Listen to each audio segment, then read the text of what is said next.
nakalipas na Tambora 2019 sa bayan ng Currimao, Ilocos Norte ay kakaiba ang naging kasiyahan at naramdaman ng mga mamamayan dahil sa mga pakulo, mahabang programa at pagbibigay regalo ng bagong alkalde na si Honorable Edward Boyet Quilala kasama ang kanyang pamilya at mga iba pang municipal officials. Ang Tambora ay isang programa o pagtitipon ng mga tiga Currimao bago sumapit ang kapaskuhan at ito ay taon-taon na isinasagawa ng local government unit.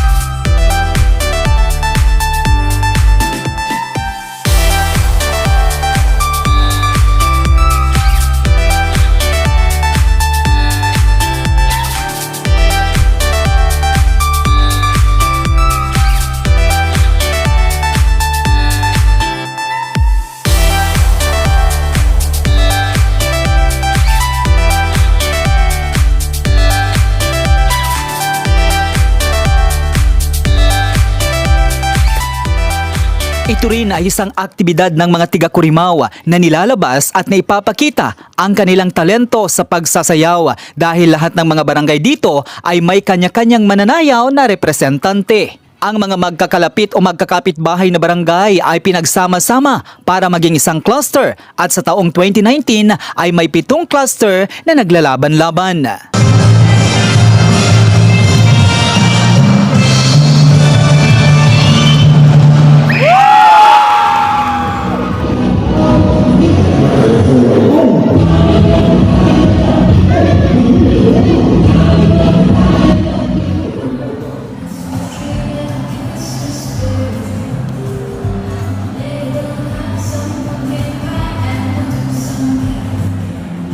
Ang Tambora ay dito rin inaalala ang mga nangyari noong ipinanganak ni Ninyo Jesus at sa taong 2019 ay mga municipal employees ang gumanap nito.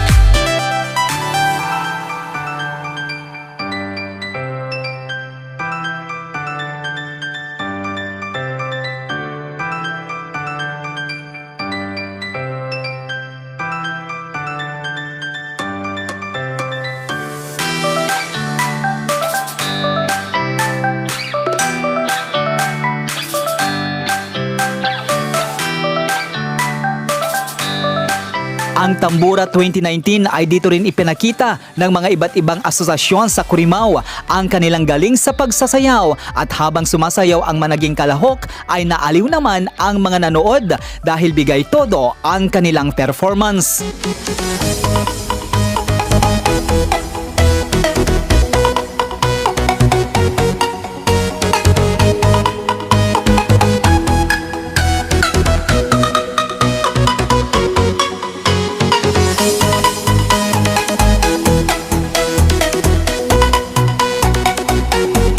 Pagkatapos ng mga iba't ibang pakulo at patimpalaka ay inihanda ng mga iba't ibang grupo ang mga pagkain na kanilang dala para sa salo-salo o kainan, lalong-lalo na ang mga kakanin na ito naman ang karaniwang inihanda tuwing Pasko at nagbigay pa ng mga iba't ibang prutas ang Omnico Natural Resources na nakabase naman sa Currimao, Ilocos Norte.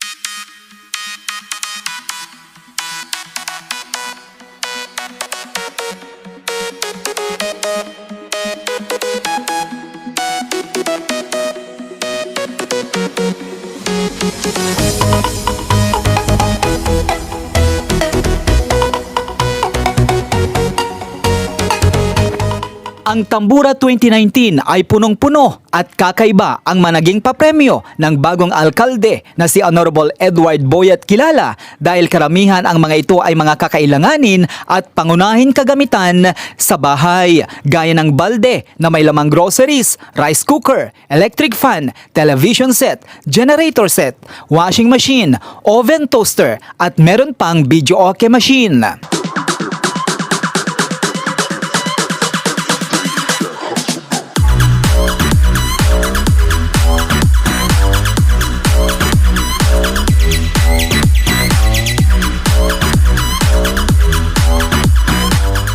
Matapos ang dance competition, pagbibigay ng mga regalo at raffle draw ay naging Santa Claus naman ang alkalde kasama ang kanyang pamilya at karamihan ng mga nabigyan ng cash gift ay ang mga bata.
everyone's name. Pero magpapasalamat ako sa inyo lahat. Especially to those who tirelessly work hard for this. Napakalaking bagay po at sana maging successful ito. I know all of you are happy.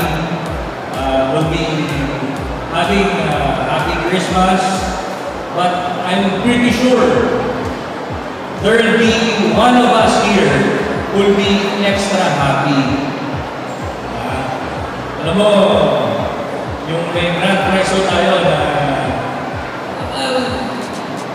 okay naman, magpapasaya kahit sino.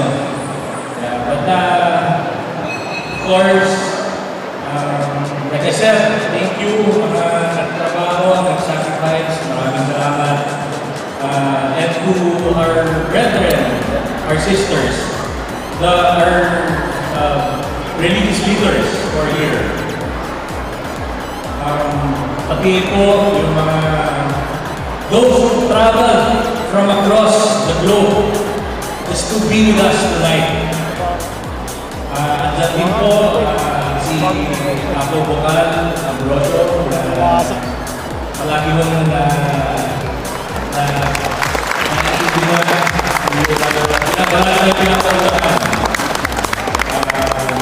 Vice Mayor Sandra, to our councilors, mga nagkagandaan at nagtititagan, barangay captains sa Currimao, maraming salamat. I was at a loss when I was looking for the word Tambora in the internet. Sabi ko, parang ang nakita ko, it's a mountain. It's a mountain, it's a volcano in Indonesia. Just like our Pinatubo. Our Pinatubo here is popular. And so is Tambora mountain in Indonesia. But and there's this small, I could be wrong, please correct me. Kasi, of course, gusto ko malaman sa mga nagkauna sa atin, mga nananagan tayo, nagtatata tayo, how it all started. And I believe Tambora is unique to Currimao. Parang even before the time of my dad, nagda-ako Tambora. But, you know, it's a symbol of merriment for the Christmas, for Christmas. But you know what's important? What's important is sana ito yung panahon, ito yung chance na nagiging mura, nakikita kayo. I mean, it's about time to say, hey, come on. Okay na tayo. Tama na yung tampuhan, tama na yung mga... I mean, I said, it's cliche. Parang baduy, but you know, it's about time that we show our respect and love for one another. After all, pasiptay lang ang kakurimaw ako. Kay Sura, hindi naman tayo nakakalaking bayan, hindi naman tayo nakakalaking populasyon.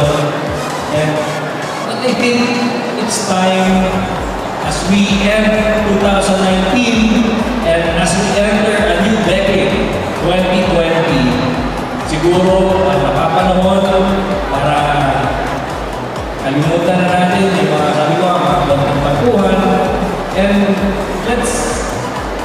let's build a destiny together, and that's for the better Currimao. Again, maraming salamat. Ang naging tema ng Tambora 2019 sa Currimao, Ilocos Norte ay Christmas in Hawaii. Kung bago ka pa lamang sa aking channel ay huwag kalimutan mag-subscribe at huwag ding kaligtaan i-click ang notification bell upang ma-notify po kayo kapag may bago akong video. Ako po si Joey Cordero Kiawit ng JCQ Online TV at sa Joey Cordero Kiawit channel sa YouTube.